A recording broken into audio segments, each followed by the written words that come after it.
Hi, welcome to the award-winning Ed Brown Show. Hey, we have some people that been in Prince George County for a few years, and I mean they've been at the hub of Prince George County. And I welcome Councilman Floyd Wilson and former Senator Tommie Broadwater. Now, these young men have put their lives into Prince George County. It was back there almost, 20, 30 years ago that they decided that they want to be part of the government. And they were the first Afro-American on the council and in the Senate. They have something to tell you about what's going on and what you need to do. Hey, welcome, Senator Broadwater. And Councilman Wilson. Now this is like old times. Yes. You know, we had an organization back there led by Senator Broadwater that was very, very positive. In fact, it was so positive, your former county exec, the first African American, this group of men selected him as the future, and he came through. He became the first African American county exec. Well, what we want to do is sort of enlighten you on the type of organization that Prince George County needs if we're going to continue the progress. Most of the progress that really is happening now was set up back then. Councilman Wilson, tell us about National Harbor. That's one area a lot of people think that's original, you know, but tell us when you were on the county council there. Well, when I was there back in the, I guess it was in the 80s, a man by the name of Jim Lewis came into us. The council was in charge of zoning and land use, and he wanted to start a development there, what was then called Smoot Bay. There was basically eagles and other wildlife and what have you in that area. And most people thought that maybe he was a little off to even think that he could build a facility as you see it today. But you guys were way ahead of him as far as development is concerned. Oh yes, it definitely was it was one of the largest developments we would have had in the county back in that day. However, he ran into a snag with the National Airport. Because of the height of the building, they would not agree for him to build the structures that he wanted to build there. So basically, as a result of that, he ended up in bankruptcy.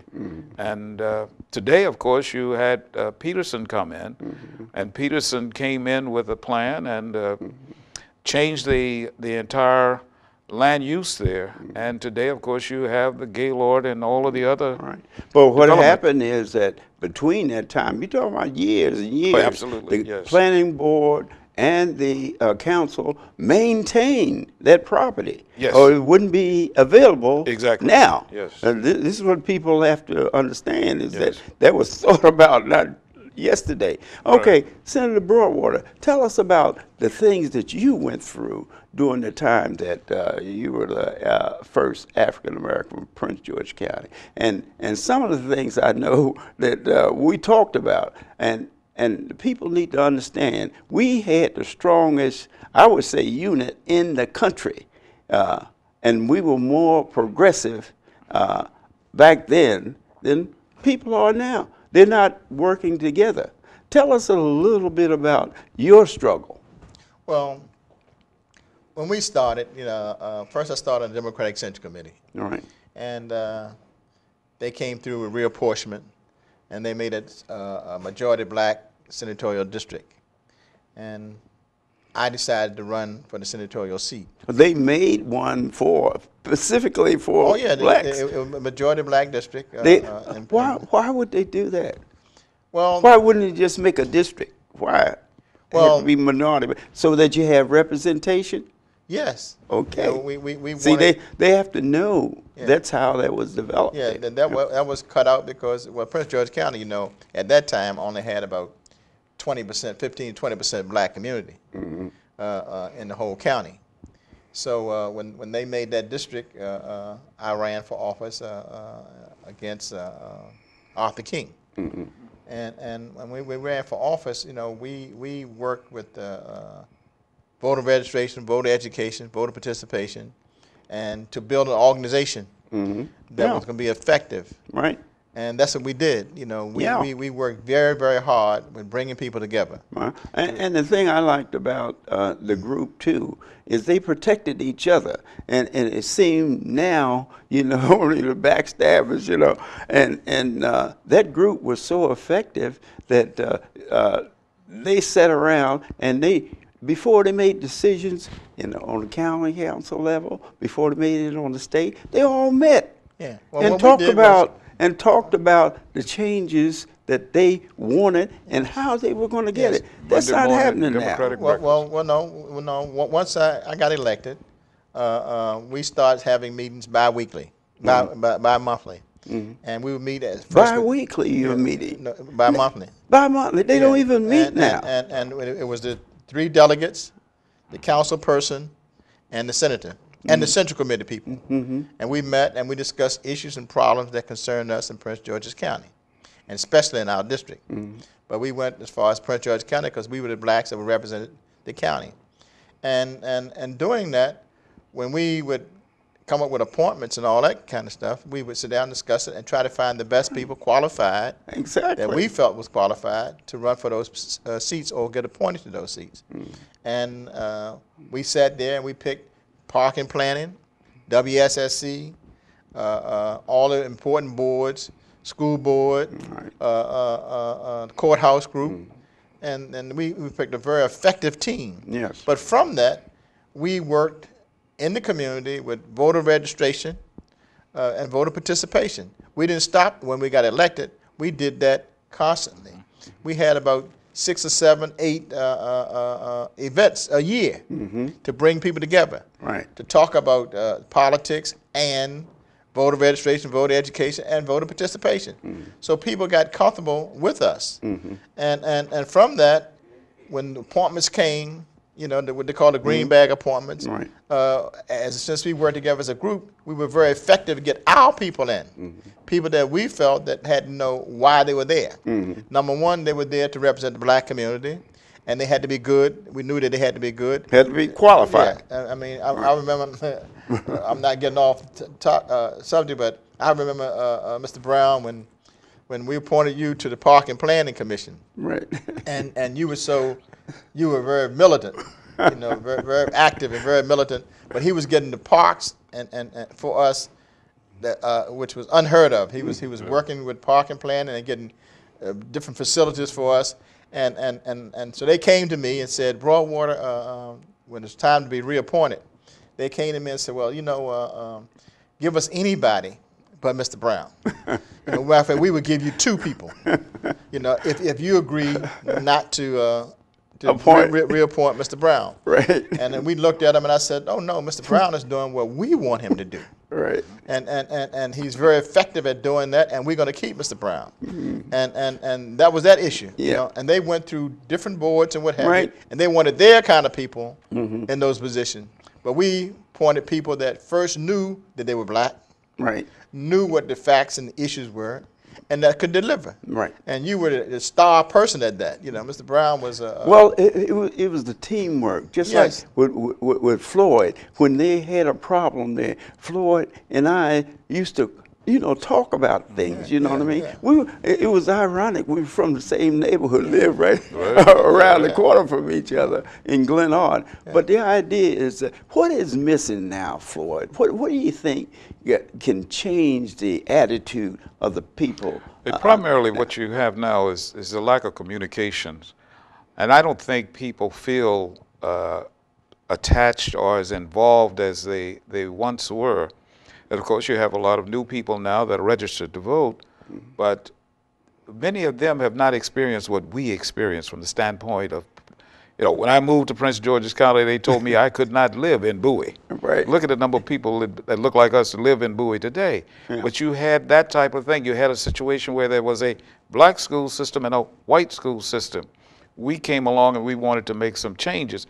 Invariably, many times those black schools children were using books after they were used in the white school as leftovers. they were given those types of equipment and what have you to work with. And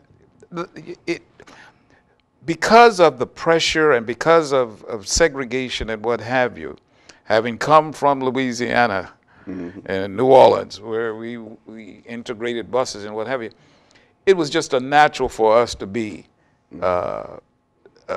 resistant to the kind of thing. One of the biggest pieces when I went on in 1974 was the problem with the police department. We had individuals. Still have that problem. We still have it, but even back all over then, it grown. it has grown. It has grown, but it was not unheard of a white policeman beating up or killing some of our people for next to nothing. There was a guy in Laurel who ran a stop sign. His name was Habib. He ended up dead because of the brutality that you had back then. Today, of course, many of our children have never experienced deprivation as we did. As a result, they do not have that that energy or that commitment to make certain that all of us are treated equally. And that's all it was about. We wanted to be treated as U.S. citizens and just like everyone else. Okay, Tommie, tell us a little bit about on the state level. I know you had a terrible time, you know, getting things done, getting people involved, getting citizens involved in the decision making, and you everyone sort of feared, as Tommie with his, they used to call it the strongest organization in the state. Yes. Because it was they couldn't penetrate. I think that was the thing, that they couldn't penetrate your organization, because I think people really understood that you have to get in the economics of wherever you live. Right. And I think that this is one thing that we're missing. National Harbor, they're talking about is no African American CEOs and business and stuff. Here we got all of this, but no one's making a move. You talked about the casino, but then the casino, and they talk about the education. But what happened with both of those? All you do is go to Google, and they made $50 million from the casino, and they swore up and down that they're going to put that money in the education. But what happened is that they didn't. 50% of that $50 million went into general fund. Yep. What do they do with general fund? They do anything they want. Is that right, Tommie? There's no question about that. Now, general funds are general funds. Yeah. But you know, what we did was basic. We organized. We worked as a unit. We worked the community to get them involved. And we had a saying within our group that that when we appointed people, that you could not dismiss our appointments. You know, you had to accept who we sent. Right. And I just happened to be the spokesman for the group. But the point is that we made it very clear that you cannot go to somebody else and go behind our back and try to get somebody in office. Backstabbing, they call it. We didn't allow that. Right. But the point is that we earned everything that we did. We started with voter registration drives in Prince George's County. We led the fight. Are they doing that now? What is missing? Tell us something. Give us your opinion on what you feel that they need to do as far as change. Well, the problem, one of the problems is that when elected officials, you have so many now, you know, and when they get in office, they don't do like we used to do. You know, they get involved like the other people in Annapolis. They might give one fundraiser a year to raise money for the election or what have you. We gave 4 or 5 events to meet with the people, to talk to them, so they could understand politics, understood us, and knew what was going on. Okay, they don't do that now. You know. So that's one of the things. That's what the communication. The people don't even know who their elected officials are. Okay, and the other thing is that bringing the community together and talk about the issues, and working with voter registration. Like I said now, that the last election, for instance, you know, the reason why the person, we had an opportunity to elect a black governor, and people are talking all kinds of reasons why we didn't get him. But the main reason why we did not get the black governor is because we did not vote. 62%. That's what it was. Yeah, I mean, that didn't vote. Can you believe that? Didn't vote. But yeah. Well, that's the thing I pointed out. I said, how do you expect people to understand that the system works around the voting? You got to get your voting, vote, not just register. You have to go out and vote. And I think that was the reason. That's the reason. I mean, that he lost the election. In Prince George's County, I think 100 and some thousand people voted. It should have been at least 50 more thousand. Right. In Baltimore City, 99,000, what have you, people voted. It should have been another 50, 60,000. Right? That's in Prince George County, Baltimore City. So they did it to themselves, basically, as far as... Now, they talked about the candidate, that the candidate wasn't this and wasn't that. Well, maybe he wasn't the greatest candidate in the world, but the point is that if we had voted like we should have voted, we would have had a black governor. Right. You know, and not that his opponent did not put up a good fight. He had a good team. He's a good person. You know, but the point is that it was our opportunity to make history in the state, to bring a black governor in, and we could have done it. Okay, now we've talked about the problems and things that happen. Which way should we turn this thing around? How should the politician be more consolidated? And right now, I think most of the people that are running for office, they don't work together at all. You know, back then you had what was called a ticket. Yeah, that ticket was one whereby everyone was committed to one another. We worked together. Most people do not have the money to run for office. Right. That's in our community. Right. That's a basic fact. So if you don't have the money, what you do is you form teams. You consolidate. Right. And that's what the team did. Yeah. Yes. Consolidate. But today they call that a ticket, and that's a no-no. You never do tickets, they think. Well, but the bottom line is no. Okay. Well, wind this up now. We got to wind it up. Well, the key fact is that ticket was the overall thing. Yes. But you also had districts. Yeah. And in our district, we had a ticket, but it was our ticket. Right. And we did things for our community that we thought was best. Right. And right now they don't do that. You know, they just don't do it. I mean, you take a senatorial district, the senator might give something, and a delegate might give something, but they do not have town meetings. They don't have events to get people together. So basically, that's it. What we need to really do, we need to get our political action committees together. You need to do that. I mean, voting is free. There's no excuse. I think that was the worst example of people not voting in the last election. So what are you going to do? Make sure you vote the next time. This has been Ed Brown. See you next time. In fact, I want to have another young lady on here. See you in a second.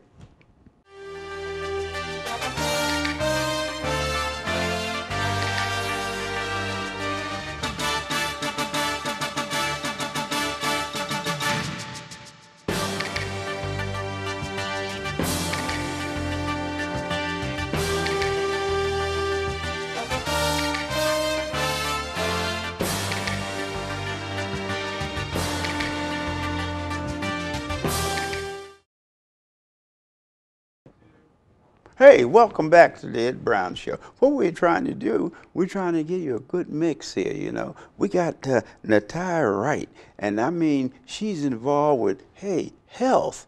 Hey, nothing better than health but voting, you know. That's what we were talking about earlier. We're talking about health now. Now, she has a day in preschool, and they call it Little World. Natii, tell her, what is this Little World about? Hi there.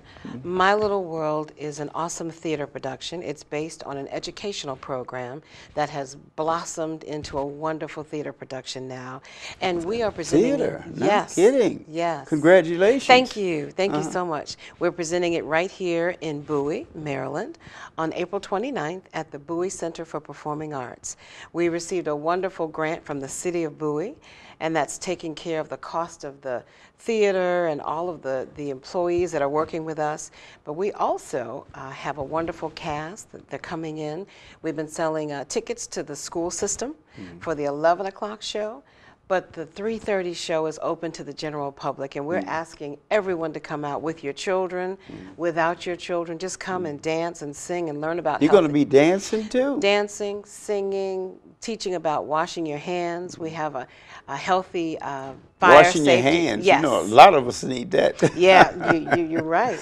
We have a fire safety lesson, but in the midst of all that is a lesson about eating healthy, exercising 60 minutes every day. 60 minutes is every day? Every day. What about every other day? Nope, What every about day. seniors? Seniors can exercise. We actually have another program Is that right? that guides seniors through exercises as well. 60 minutes every day. 60 minutes every day? Every day. And you eat, make sure your diet Yes, is... we teach all about eating fresh fruits and vegetables and making sure that What about preparation? You know, most of us... Yes, indeed. Yes, you know, a indeed. lot of us, you know, we want something quick, you know. That's right. That's right. If it's Right. going to take a while, you know, then we... oh, no, I don't feel like juicing because I got to clean the juicer and I got to do that. But you feel so much better after you drink the After juice. you juice. Juice. Yeah. Well, juicing, that's one thing in my family. That's what my wife does. Okay. She's a juicer. Okay.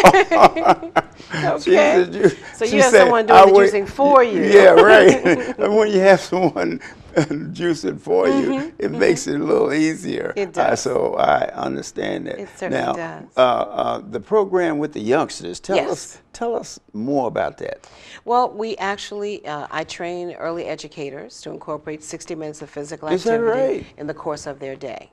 So what we actually have done in the play is we have different props. For instance, we have hands, healthy hands, and the children are able to hold them in their hands. Oh, they like that. And they get to dance around with these, but they also learn right from left. They learn numbers.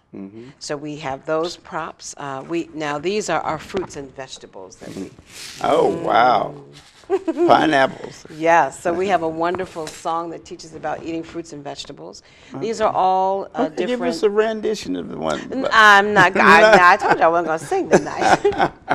You sang before. I did. Now they say we have a short segment tonight, so Yeah. I'm going to get all this in so you can come and you Okay, can share share with us. You can stay with us. Okay. But the supplies we use in schools, we are going to be in the audience with this big book. Books Growing like these. vegetable soup. Yes, but the goal is for children to know that reading is fun, and they can yes. dance with the book, and we bring books to life.